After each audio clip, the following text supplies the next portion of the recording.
অবশেষে অপেক্ষার প্রহর শেষ দেশবাসীর। প্রতিপক্ষ রাজনীতিকদের ফাঁসি দেওয়ার লক্ষ্যে যে আদালত প্রতিষ্ঠা করেছিলেন শেখ হাসিনা, আজ সেই আদালতেই হবে তার বিচারের রায়। সোমবার আন্তর্জাতিক অপরাধ ট্রাইব্যুনাল ফ্যাসিস্ট হাসিনা সহ ৩ জনের বিরুদ্ধে মানবতা বিরোধী অপরাধ ও জুলাই গণহত্যা মামলার রায় দেবেন। কি রায় হয় তা জানার জন্য সবাই মুখিয়ে রয়েছেন। হাসিনার রায়কে ঘিরে শুধু বাংলাদেশ নয়, প্রতিবেশী ভারতেও তীব্র আলোচনার ঝড় বইছে। ভারতীয় গণমাধ্যমের বড় একটি অংশ এরই মধ্যে সম্ভাব্য রায়ের পরিণতি এবং শেখ হাসিনার ভবিষ্যৎ নিরাপত্তা নিয়ে গভীর উদ্বেগ প্রকাশ করেছে।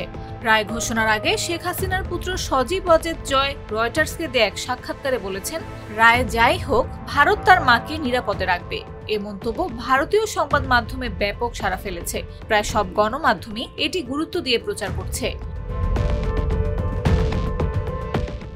এনডিটিভির শীর্ষ 5টি খবরে 4টি শেখ হাসিনার রায়কে কেন্দ্র করে। দ্য হিন্দু রায়ের অগ্রগতি নিয়ে লাইভ আপডেট দিচ্ছে। হিন্দুস্তান টাইমসের শীর্ষ 2 খবরের একটিতে স্থান পেয়েছে এই বিষয়ে। এবিপি লাইভে প্রধান শিরোনামেই রয়েছে হাসিনার বিচার। পশ্চিমবঙ্গের আনন্দবাজার পত্রিকা ও সংবাদ প্রতিদিন উভয় পত্রিকায় এটি লিড নিউজ হিসেবে প্রকাশিত। এদিকে রায় ঘোষণাকে কেন্দ্র করে কার্যক্রম নিষিদ্ধ আওয়ামী লীগ নাশকতা করতে পারে এমন আশঙ্কায় আদালত পাড়া সহ সারা দেশে ব্যাপক নিরাপত্তা ব্যবস্থা জোরদার করা হয়েছে। আইন শৃঙ্খলা বাহিনীর পাশাপাশি রাজনৈতিক দলের নেতারাও মাঠে থাকার ঘোষণা দিয়েছে। নিউজ ডেস্ক, জাগো নিউজ।